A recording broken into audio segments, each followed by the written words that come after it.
Thank you for the opportunity to speak to you this evening. We're a small group, and I wish we were speaking to millions, because we're going to be speaking about the most serious subject imaginable in the world today. Climate change is more serious than anybody realizes. It is a race against time. We are facing possible extinction with this one. There's no question of that. And you're not going to be able to mitigate or anything. The stuff you hear, that's just nonsense.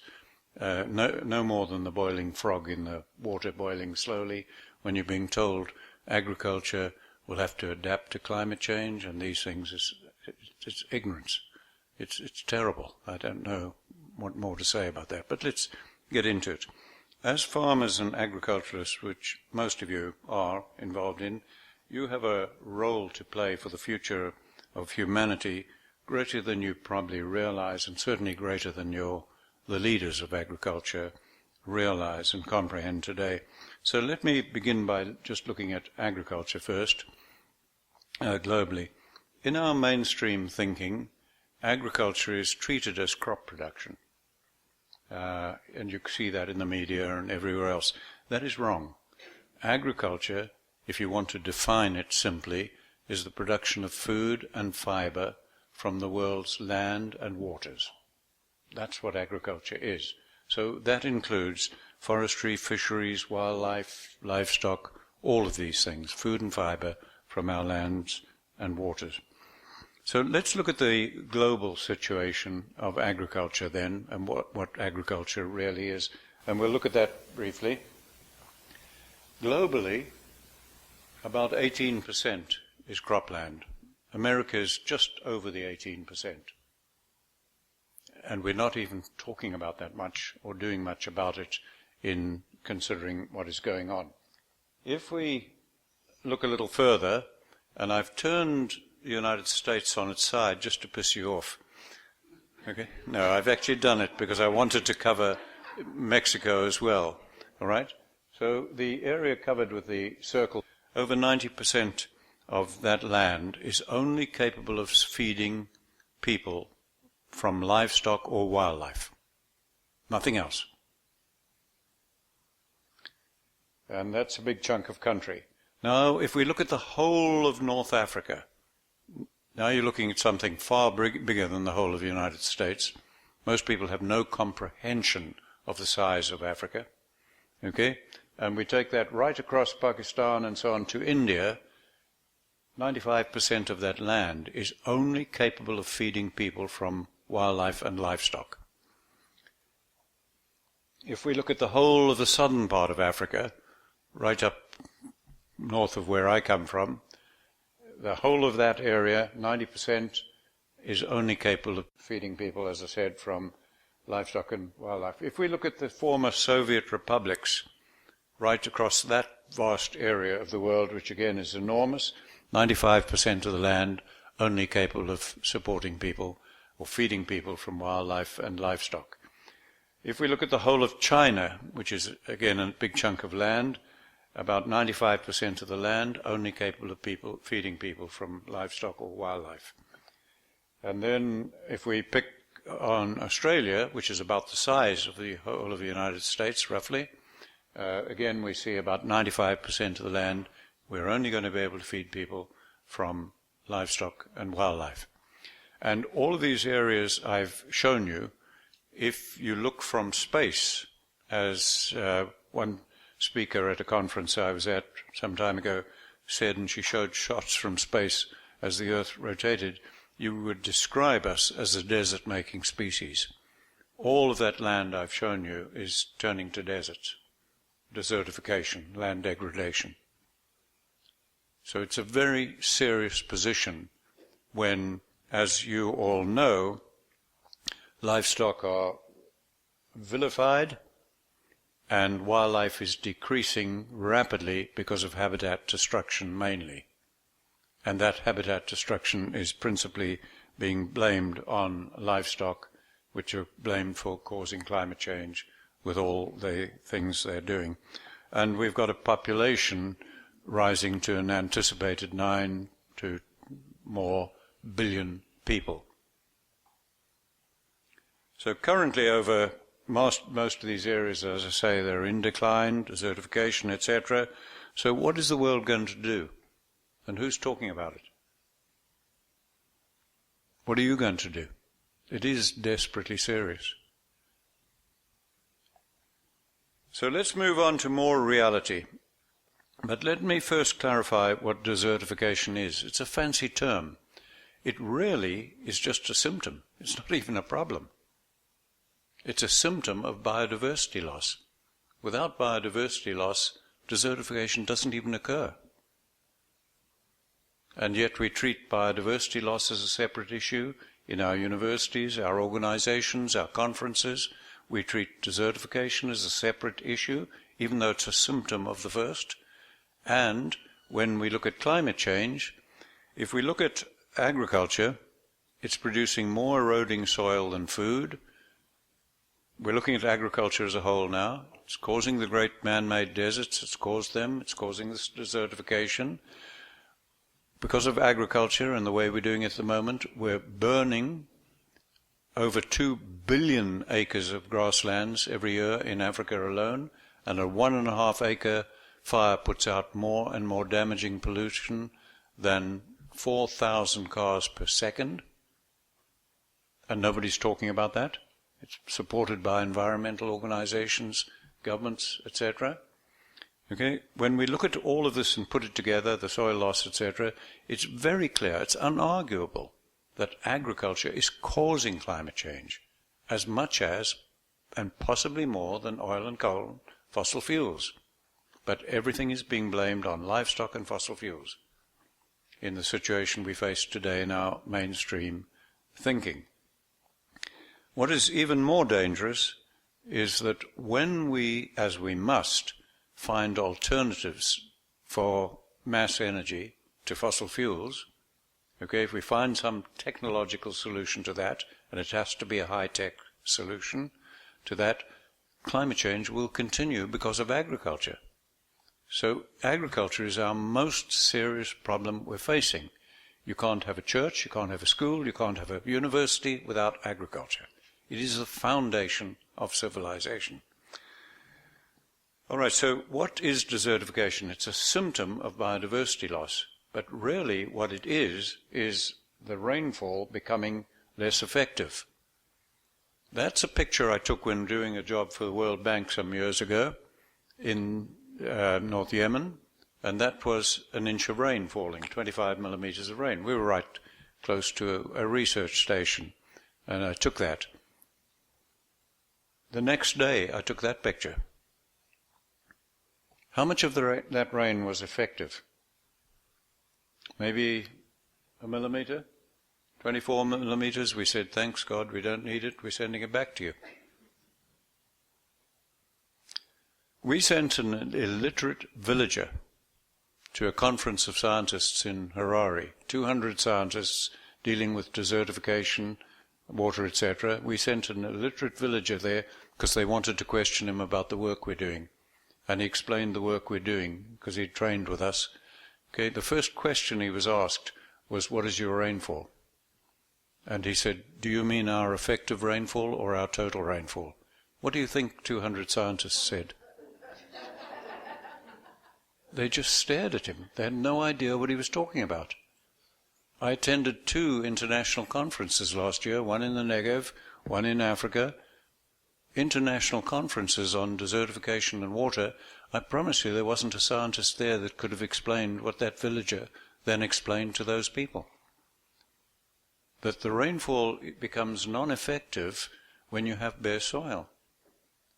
If you get rain in high falls, it runs off. Everybody understands that in floods. If the rain comes gently all day and all soaks into the soil, it merely moves up out of surface evaporation, and we can lose 80% or more straight back to the sky. And nobody's talking about that. And that is desertification. That's it. It's as simple as that. I've been all over the western United States for many years now, and seldom do I see a range in the United States okay, where at least 75% of the soil isn't bare. More commonly, it's over 90% bare. Even on ranges that range scientists classify as good condition, it's over 90% bare soil.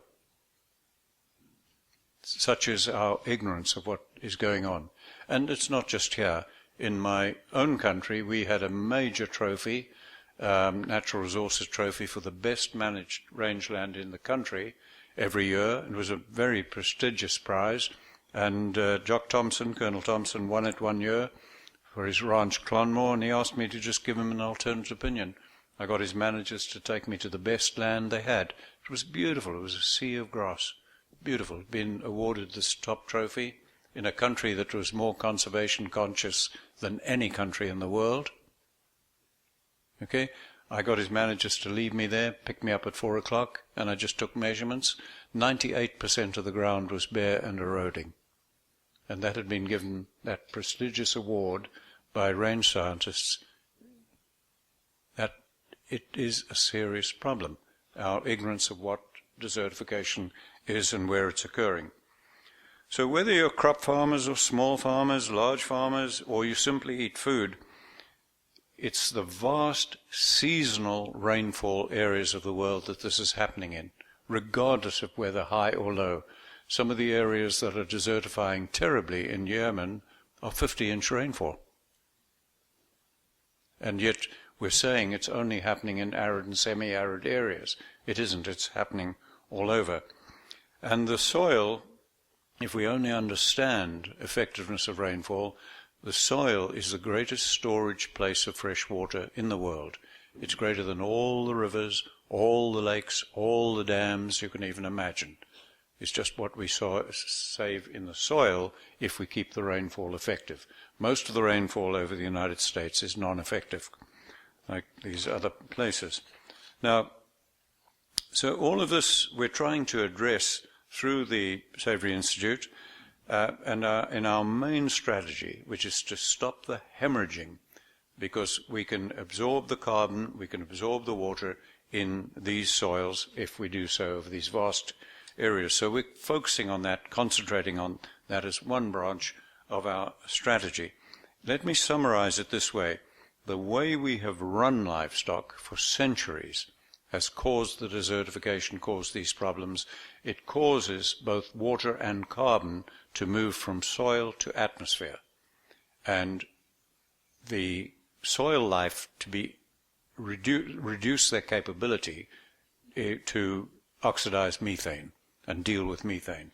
The way we are running livestock now with a holistic plan grazing that I spent the last couple of days talking about and showing people how to do, okay, where we mimic nature and the herds of old and how they behaved, it tends to lead to both soil, water and carbon moving from atmosphere to soil, and soil life being more capable of addressing the methane and the breakdown of methane. So that's the choice. And nothing but livestock can do it today. There is nothing available to science except livestock, and yet we're vilifying them based on ignorance. That's typical good grassland, because people say dry areas are desertifying. And this is, I assure you, a random shot, because the police stopped my driver from speeding. So while they were dealing with him, I took the pictures.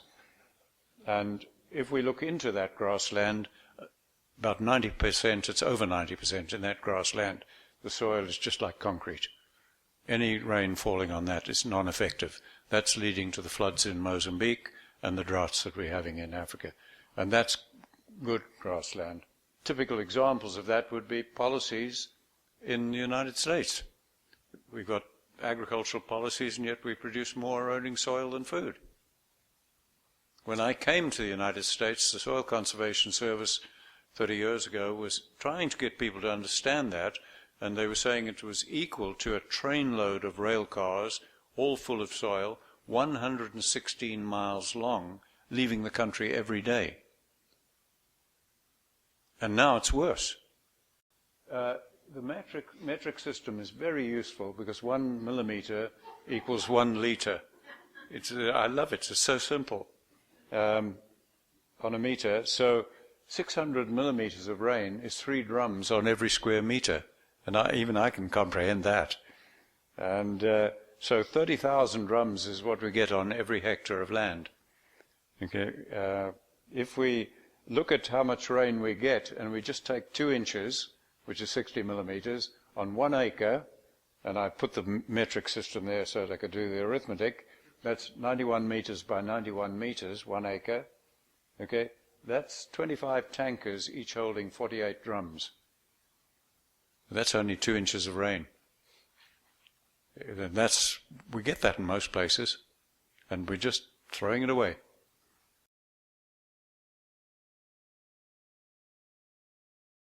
If any new scientific knowledge comes in that is counterintuitive, goes against the beliefs of our institutions, it takes 100 to 200 years to get it into the institution. The research on that's pretty solid, pretty good. Lord Ashby studied that, looking at Britain and America over the last 200 years. And the example that's often quoted is the Royal Navy. Britain and the Empire, the Royal Navy was crucial. Scurvy was killing sailors at an incredible rate. 1601, Captain Lancaster sailed 4 ships to India, gave the crew of 1 ship lemon juice, no sailors died. The other 3 ships, 50% of the crew died. Pretty convincing. The Royal Navy, headed by brilliant men, a crucial problem, argued and discussed that for 150 years, till a surgeon in the Navy repeated it, did the first medical experiments, actually got scurvy patients recovering, and now he wasn't merely a captain, he was now a surgeon in the Navy, and they took a further 50 years to accept that. The merchant navy, on which Britain was even more dependent in many ways, how quickly did they accept it as an institution? Do you know? It took 70 years after the Royal Navy had accepted it. Now, we can say that's the Brits, they're stupid, we knew that, and that's long ago. We're not like that today. What about overgrazing? What's the belief of our institutions? All of them. Environmental, universities, governments. It's too many animals. Voisin discovered that that wasn't true 60 years ago. Published in 5 European languages, major languages, picked up immediately by independent scientists who are not getting a wage from an institution in Brazil, Cuba, New Zealand, Rhodesia. How many people have picked that up today, accepted it institutionally? How many governments? How many universities? How many environmental organizations? How many cattlemen's organizations? 0. That's 60 years after. And many more people are dying. Social breakdown, violence, war, because of that. And it's 60 years and we haven't got it into a single institution yet. Not one. It's serious. That is a picture from space of the Negev. That is a picture before Christ, long before, of what was occurring. Those are stone walls leading to a circular area. And you have to ask yourself, why did people, before we had domesticated plants, before we had livestock, why did people build big stone walls to a small circle? Well, there was only one reason. That was to drive animals in to kill them. Well, there must have been millions of animals if you have built stone walls, permanent traps to trap them. Yes, there were. There were millions of animals. That's why only livestock now can reverse desertification. Nothing else can do it except millions of animals. And that was in the Negev, and what's there now? And I'm picking on them, I could pick on any nation, because Israel has more Nobel laureates than any nation. So you've got brilliant people, and what I found in the Negev is that the Israeli government is spending 10,000 euros per hectare to plant trees where there isn't enough rainfall to support trees. and they're taking away the livestock because of the fear of animals that we have throughout our institutions, okay, and they're settling the Bedouins in towns that they're making artificially, and they're paying the men an allowance on the number of children they have. So what do you think the men are doing? What you'd expect. I had the Bedouins put on dinner for me, and I had that dinner with them, and the mayor of the town asked me what age I thought the average age of his citizens was, and I said, I haven't any idea, you'll have to tell me. And he said, Allan is 12 years old. He's the mayor of a city that's the average age is 12 years. That's an unintended consequence. That's coming from brilliant people. I want to emphasize a point here very strongly to you. All of these agencies, organizations that I'm talking about, universities, etc., are full of caring, educated, brilliant people. I am not criticizing any person. Many of them are close friends of mine. They can do no more about it than I can. And many, I've worked with hundreds of them in universities, government agencies over the last 50 years, developing what I'm talking to you about tonight, but they were as powerless as I was to change the institution. And where they tried hard, they lost their jobs. Okay, it is a systemic problem of institutions. It's not a criticism of any individuals. What goes on in institutions is tied to many things, and I don't pretend to understand this wicked problem, but it's obviously related to how people communicate, seniority, fear, different agendas people have, pride, egos, security, the level of incentive, the leadership style, and much more. And it's like a soup and stirring around, and what comes out commonly lacks common sense and humanity. So it's a problem we need to talk about. It's the elephant in the room. It's not about persons or individuals. It's something we've got to deal with, because almost everything is run by an institution today, or controlled by an institution in some way. Now, good research shows us that our institutions are not swayed by facts. Evidence, data does not change it. The only thing that changes it is public opinion. Nothing else changes it. That's why it takes so long. Only when the public changed and the institutions are looking foolish do they change. So if we want to effect change in the United States anyway, it's only going to come through public opinion changing. Thank God today, Internet is allowing people to communicate. It's stopped the control of knowledge, and that might be our savior. I referred to the Negev just now, and the only thing that can reverse desertification is livestock. There's nothing left now. Livestock properly handled. So we don't have any option but to put large herbivores in there as a tool and get over our fear of them. And that we've shown over and over again. That's what's been getting awards finally. But that has been vigorously opposed for nearly 50 years now, and that is only just dying down. I was banned from setting foot on any campus of any university in Southern Africa for over 20 years for what I'm telling you tonight. And that war is almost over. I was a keynote speaker at the Grasslands Conference a few months ago in South Africa. So that war is almost over. It's not personal. It's happened to everybody in history who comes up with new thinking. Okay? So we've got to put that tool in there, and we're doing that.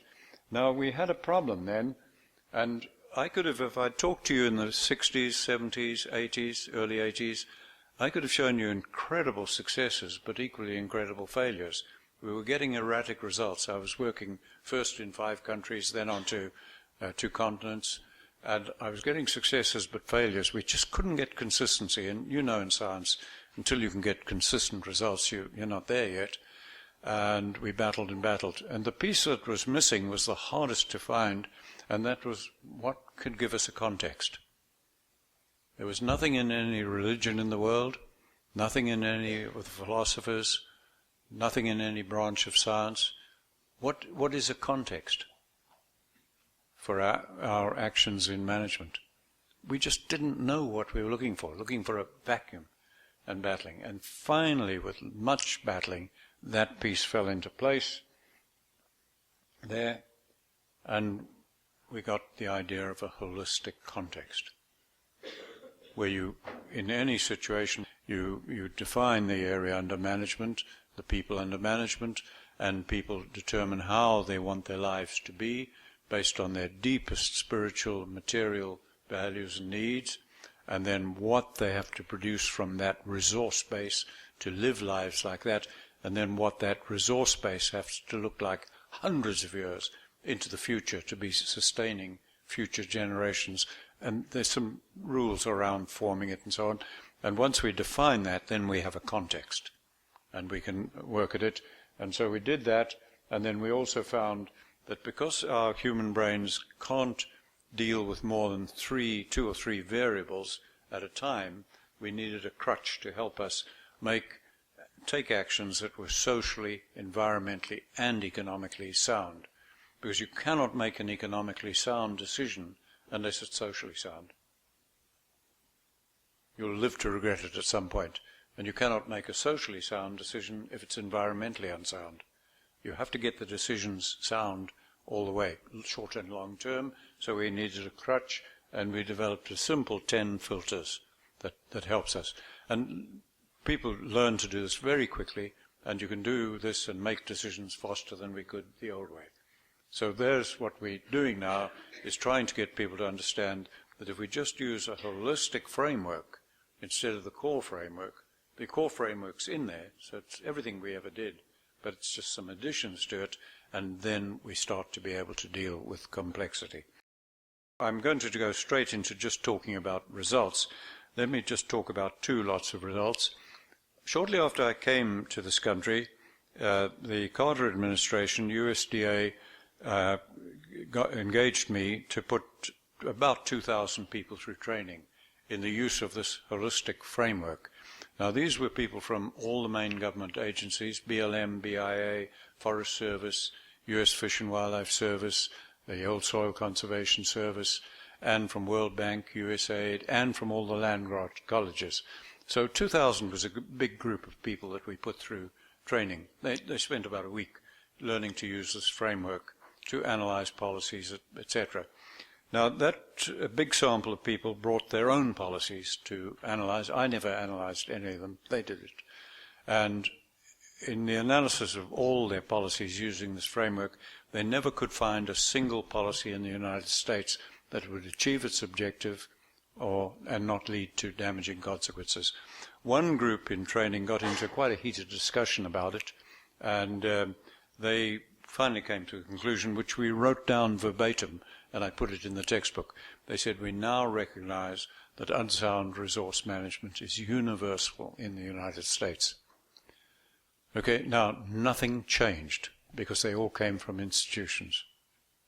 And then the Reagan administration came in, there were changes, and all that training was banned. People were banned from any further training, and we're only now just re-establishing it nearly 30 years later. That's, again, not because people are wicked or stupid, it's how institutions react to new knowledge. Okay, so that was one example. Incidentally, those groups got into many discussions of where these policies were coming from, and opinions ranged from the public to the media, etc. And I would always just let the discussion go until they hammered it out. And what it resulted in the end was never complete agreement, but the bulk of people saying it's coming straight out of our universities, where we're educating our professional people that advise government, etc. So that was just of interest. Now let me give you a more recent example from my own country. Our president is much vilified for good reasons, okay, but in the years immediately after our independence, when things were still going well, he made a statement that I think is one of the shrewdest I've heard from any politician. He publicly said, we don't have a bigger problem than our rising population and our deteriorating environment. I said, but we politicians do not know what to do. We can only follow the advice of our professional advisors. And when it goes wrong, we get the blame and never they. Now, that was a pretty shrewd statement. Do you think it's any different in any country? So, we had an opportunity about 3 weeks ago. I had the opportunity to put on a short policy workshop for 35 members of Parliament. So now I was getting straight to the lawmakers and not the advisors. And we have a situation in the country that you might not know is still pretty bad. So I had members from two parties that are, if you think Republicans and Democrats are in conflict here, that's child's play compared to what we've got. We're still killing people and torturing people and so on. Okay, so I had two parties there, 35 members of Parliament, pretty hostile situation. Our staff were terrified that I would tackle the land and agriculture policy, and so I said, never mind what I'm going to do. And I dealt with those people. So anyway, with them, I explained what I've explained to you this evening. Just went through the stuff, the scientific reasons why governments can't formulate policies, etc. And when I finished that, I just stopped lecturing, and I said, now, let's just do it. Let's just get stuck in. I said, you're members of Parliament, let's just see if we can come up with the skeletal structure of a policy that would work, and why don't we tackle land and agriculture? So they agreed that we'd do that, and I needed a context. So I gave them a national, holistic context, how most of our people want their lives to be, what we have to produce, what our resource base would have to look like 1,000 years from now. Okay, and I said, now we'll break for lunch. I want you to all read that, change anything you want to. After lunch, they agreed, didn't want to change anything. It was a sound context for us to do that. And I said, right, now let's establish the principles that we need to work on. We need to remove the barriers. We need to release the creativity of our people, our farmers, our ranchers. There's enormous creativity in the people. Okay, we need to release that. We need to penalize what we don't want, anything that's unsound scientifically that's known, anything that's sound we want to reward, and so on. So yes, we agree on that. Are those in line with the context? Yes, no problem there. And I said, now start coming up with ideas. And they started coming up with ideas, and by day's end, we had the basics of a policy that the world is looking for. No difficulty at all. It's not rocket science. Okay? What happened there was, in that group of people, much more at loggerheads than you can imagine here, once we got a national context to look at, everything just soared above politics. Just soared above. Nobody dreamt of raising any political issue. If anybody had, they would have just looked foolish. But nobody even tried. Everything soared above special interest groups. They were irrelevant. Absolutely irrelevant. We got that context and we said, now, how do we come up with an agriculture that'll lead that way, be in that context? And it was incredible, constructive all the way through. What they came up with would have us very quickly be an exporting country again. Right now we're not. We're being fed by the world. It would safeguard the nation's waters, start healing all of our rivers. It would phase out unscientific poor practices, would just begin to phase out. Nobody would be told what to do. No instructions from government, leaving it all to the creativity of farmers. Okay, the livestock would increase greatly. 90% of Zimbabwe is only capable of feeding people from livestock or wildlife. 90% of our country. Chemical uses would decrease. Monocultures would decrease. All these things would just begin to decrease, just by reward and penalty and so on. Corporate greed and domination would just start to disappear, and our idle land would be coming back into production, and government revenues would greatly increase at lower costs, and we would settle many thousands more people on the land in meaningful jobs, etc., out of city slums. All of this just began to become apparent. And one thing that I was expecting most of that, because I've done this many times. What was a big aha for me was that certifications, organic, grass-fed, things like this, would become absolutely redundant. Absolutely no need for them. Why? Because all food would be healthy, all food would be clean, all animals would be grass-fed. So these certifications are just a symptom of faulty policy. And that was a big aha for me to realize that day. Now the central theme of that, everything we did that day, working towards a national holistic context, was simply removing the barriers. That's really all we were doing. The barriers that are in every country to sensible thing. And the result, as I say, was amazing. I just want to remind you at this point that for thousands of years we couldn't fly. Then the Wright brothers learned how to fly, got the principles of flight. Within 70 years we were on the moon. Within 70 years. Why? Because of human creativity. And no government put any barriers in the way. We can do the same with agriculture. We can do exactly the same. The creativity amongst our farmers is just mind-boggling if we get the government laws, regulations out of the way. And talking about how to develop a truly regenerative agriculture, I don't like the word sustainable. I love Bob Rodale was the first person I heard talking about regenerative. It's a much better word.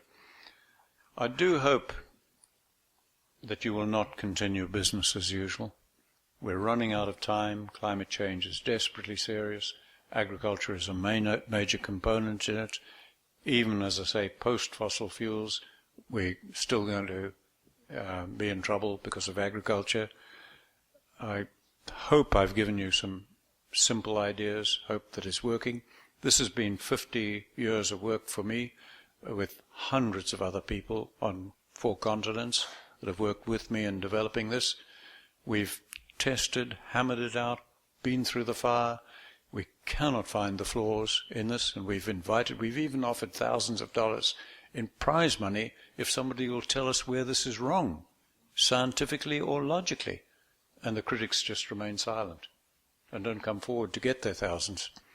We just don't know what to do except get public opinion active and get this to lawmakers, the people that are held accountable that don't know what to do. So what we're doing, as I said at the beginning, is 2 strategies from our little institution, and one is deal with the hemorrhaging in the grasslands of the world, and the second is trying to remove the barriers, just those 2, because that's the areas that are most critical. And the trying to stop the hemorrhaging in particular and spreading the knowledge, we are endeavoring to do that by spreading what we call learning hubs around the world, about 100 of them, 40 in Africa. We have the first one in Zimbabwe, a second one forming in the Cape, and we're working with people now in Turkey, Denmark, UK, various places around the world to get these hubs going. And all that a hub really is a place where we can manage land, agriculture, on a piece of land, but have it locally led, locally managed, working in that culture, those people, and then link them through our institute and a platform on the internet so that they're all linked, using the same intellectual property and developing it and not letting it fizz out and go into sidelines, so that we can keep advancing with using the creativity of people around the world. So we're trying our hardest to get that in place, and I hope that some of you will become involved in that. Are there hubs in the U.S.? Not yet. We're hoping actually that the first one will form up in this area, because we've got a lot of people here, a number of people that are highly trained, and a lot of very concerned people. And it's organizations, individuals. We're collaborating with other organizations on them. So, yes, I hope the first hub is going to be up in this region. How big No, geographic unit? No size. That's how long is a piece of string. No particular size. It's just to get people together. The first hub that we have is actually in Zimbabwe, near the falls. It's on a ranch, which is about 20,000 acres, which is our learning site. And that's having an incredible impact. We're literally being swamped by people visiting now. We have them from the Cape to Ethiopia, and it's just unarguable. We literally have run out of bare ground. We're preserving bare ground now for the wildlife, and that shook the people at Kruger Park when they came up and actually found us preserving bare ground, because the wildlife needed for social reasons. The giraffe, the kudu, and the various things come to these bare ground spots. And we've now got fresh, clear, open water after 8 months of no rain, where we've never had it for 100 years, okay? And we've got water lilies and fish and geese now throughout the year, and all because we increased the livestock 400%. And put them on planned grazing, mimicking nature, and they're integrated with the elephant, the buffalo, the lions, the kudu, the giraffe, the leopards, the hyenas, the wild dogs. We haven't killed a single predator. Yeah. So people are, it's really having an impact. That's what won the, not me, that's what won the Buckminster Fuller Challenge out of 350 projects around the world, for the one offering the most hope in dealing with humanity's pressing issues. Resting land, what is the belief, what is the science? In the oceans of the world, the belief in the science is correct. If you overfish the cod and stop, the ocean will recover, the life will recover. Don't forget coral reefs got wiped out once before, but they fully recovered, given a few million years. Okay? In the humid environments of the world, the belief in the science are correct. That's why the failed civilizations, when agriculture failed and we abandoned the cities, it didn't matter how damaged the land, it recovered, biodiversity recovered. But in the seasonal rainfall, now we're talking of 2/3 of the world's land, it's the opposite.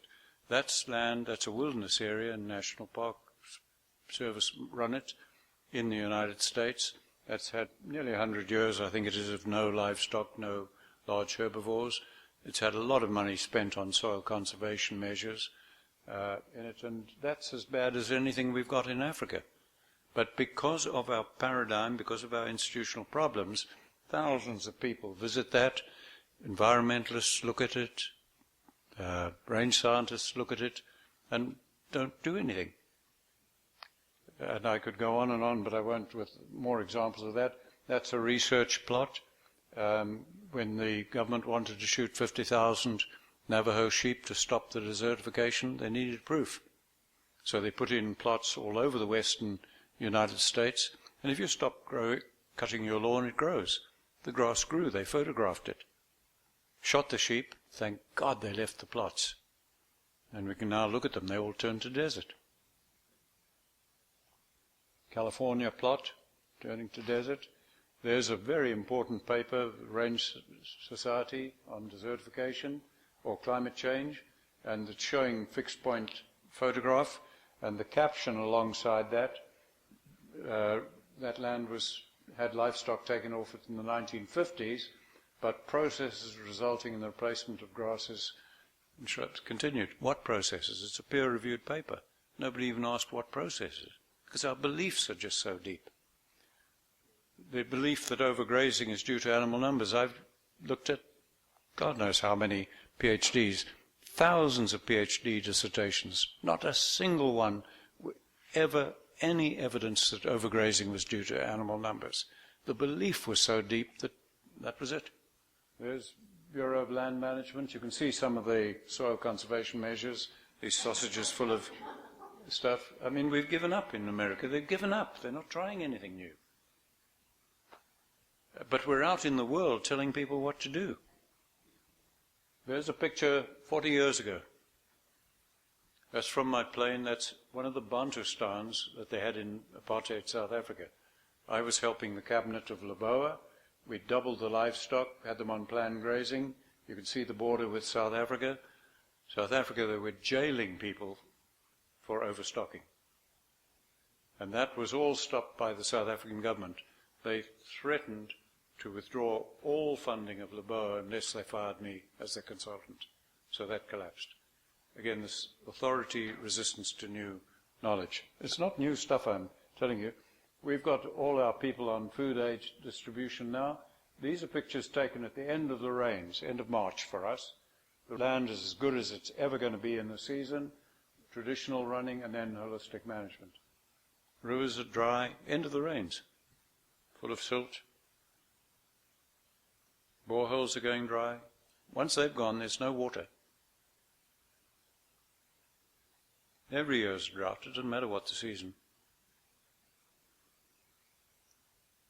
Now, we came onto our land just nearby, same soil, same rainfall, same day, because we'd increased the animals 400%. Our animals are always herded. Day and night they're on less than a hectare of land, moving around, mimicking nature, all to plan. We know months ahead where they're going, integrated with the wildlife, no conflicts. That's my wife, she's not a dwarf. That's some of the water lilies, fish. We've even got an 11-foot croc in that now. There's the water flowing on the same day. And that's what it was like when we began. And I know this property well because I donated it. It was a ranch I had and still had it at the end of the war. Okay. Those are the same day. Top, water and carbon going to the atmosphere. Bottom, water and carbon going to the soil. Top, poverty, violence, social breakdown, recruitment to Al-Qaeda, all the problems you're dealing with. Bottom, happy people. These are fixed point photographs, just so we've put ring there. This one that's faint is actually, I wish you could see it on here, it's just beautiful grassland. That's all solid grass. It's not showing up well there. That's a pity. Gosh, I wish you could all just see this. It's just grassland versus bare ground. Same there, grassland versus bare ground. So all this yellowish color here is just solid grass. There's a farm in Australia showing up from the air, managed holistically. Mexican example, another Mexican example. There's an outfit down in Chile, and I'll be there in about a little over a week's time. And they've got 2 flocks of sheep, each 25,000. There's one. And they got a 50% improvement in the land and the livestock in the first year. And they're documenting it well. And one of our hubs will be starting down there. That's one of the reasons I'm going down. So you see some of the sort of results. There's the Karoo Desert, 200 millimeters of rain. That's a family that I helped years ago, and they sent me that picture of it. And this is the first ranch in the world that we doubled the livestock on the entire property. That entire property was just desert bushes and cryptogamic soils, you call them in this country, algae and lichen, that people are trying so fiercely to protect. The one thing in the world we don't need to protect is algae. But that's what that ranch had. And we actually measured 6 kilometers from one annual grass, not a perennial grass, to the next annual grass on that ranch. And then I told the rancher, I said, I'm going to have to stop helping you because I was getting so involved in our situation in Rhodesia at that time. And I said, just cannot afford the time to be with you. And he pleaded with me to go on, and I said, I'll do it on one condition. You put it in an airstrip so that I can land right on the place, help you move on.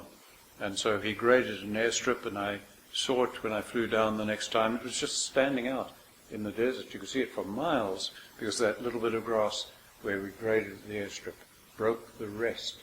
Rest is the most destructive tool known to mankind in these environments. And so I photographed it, and there's one perennial grass under the wing of my plane, and that rancher sent me that picture.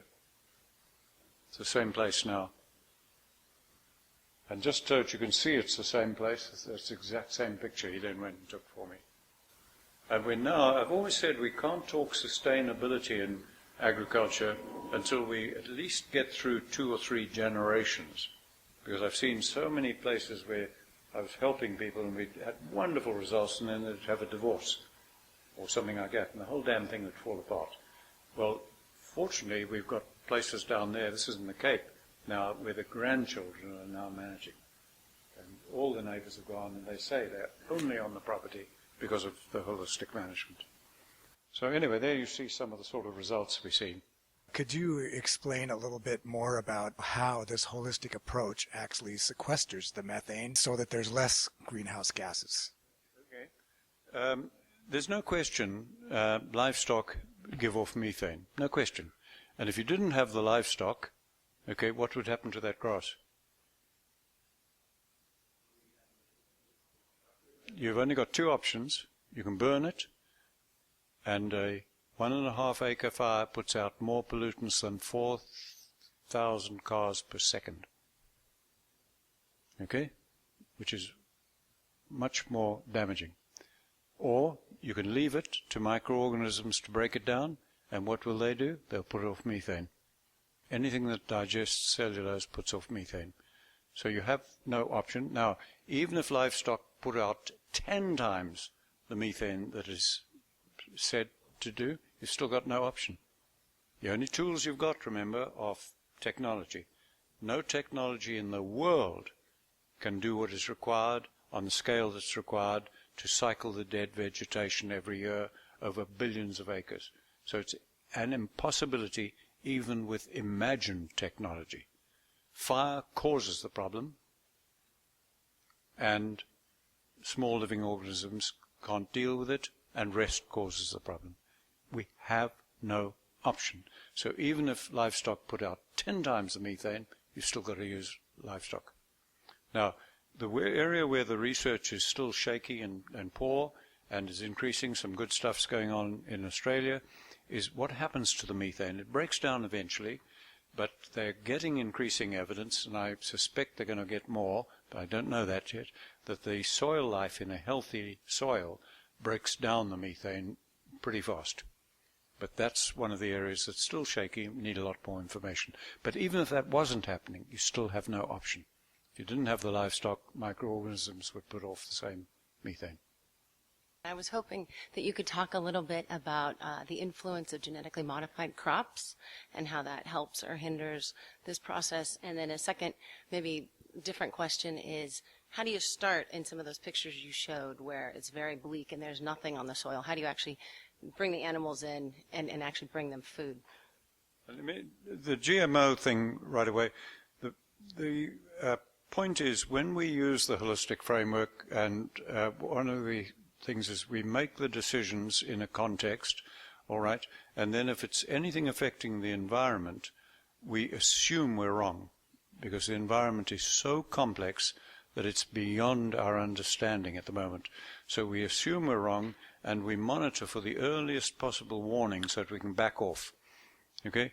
Now, unfortunately today, we use technology and we come up with things like genetic engineering of species and so on, and we should be treating everything as guilty until proven innocent. We don't. We prove them innocent until proven guilty. That is extremely unwise, knowing what we do about complexity. So my attitude to the GMO thing is, first, we do not need it. It's absolutely unrequired. So why take the risk? And already evidence is coming out of unintended consequences. And it's increasing almost daily. So it's an extremely stupid thing to be doing. Okay? Okay, so now, how do we begin when the ground is bare? Very simply.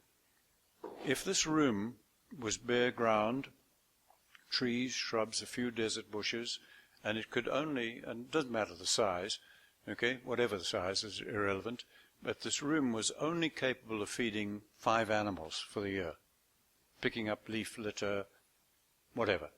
Okay, so it's capable of feeding 5 animals for a year. If I divide this room in half, can it feed 5 animals here for 180 days? Yes, it can. What's that do to those plants that side? Lets them grow. If I divide the room in quarter and put the 5 animals in this quarter, can that feed them for 90 days? Yes, it can. What's it leave the rest of the plants on the 3/4 of the land do? It leaves them 270 days to grow. I just used a sigmoid curve. Every biological function is a sigmoid curve, and you need to let them get into the steep part of the curve. If I shave my face on one side every day, nothing grows. On the other side, it becomes quite a bush. You see, we're shaving the land every day. There are only two things that create bare ground over millions of acres, worldwide, all climates, everywhere. Only two things. What do you think they might be?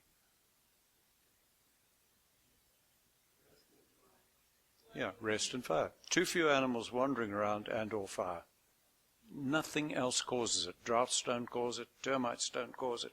Nothing else causes it. Only too few animals wandering around or fire. And no matter how bare the ground, we can start if we use the biological sigmoid curve principle. And that's how we did. We've never had to feed the animals. The only place we've fed the animals is when we're doing mine reclamation, and it's a small area, no shrubs, nothing, just mine dump. Then we've fed old hay. And that's all, no reseeding. We've never had to reseed, never had to feed the animals. And we've been doing this for years. I was in Nevada once. Nevada's pretty bad. And I was in there with some range scientists, and they were telling me how this wouldn't work in Nevada because there's no seed. And to the one guy, I can't remember his name now, I said, all right, let's just talk about that for a moment. I said, why don't you, at random, anywhere you like in Nevada, just take a square meter of land, scrape off the top couple of centimeters of soil, put them in trays, take them to your lab, water it, and tell me if no seed comes up, and I'll send you $1,000. And he never asked for his $1,000. You cannot find soil without seed. That airstrip, when I landed my plane on it and waited for the farmer to pick me up, when he came, I joked, I said, thanks for planting the grass, it helped me to find the strip. He said, hell, Alan, I didn't plant the grass, I just put the grader on. That grass had been lying there for over 100 years. Just came up as soon as we disturbed the soil. I think that's about it for tonight. Thank you. Okay, thank you. Yeah. Thanks.